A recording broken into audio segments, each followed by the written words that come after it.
দেখছেন প্রিয় দর্শক, আপনাদের একটা লস প্রজেক্ট দেখাই। এ দেখেন ভ্রাম্যমান লাইব্রেরি।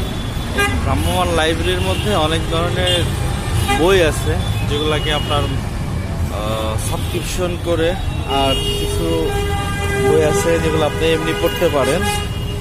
মানে এটা হচ্ছে বাংলাদেশ সরকারের একটা বিশাল বড় লস প্রজেক্ট।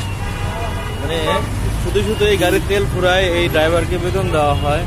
হ্যাঁ, এই দ্বারা দেশ ও জাতির কারো কোনো ধরনের কোনো লাভবান হয় না। বিশ্ব সাহিত্য কেন্দ্র নামের এখানে এই কাজটা করা হয়।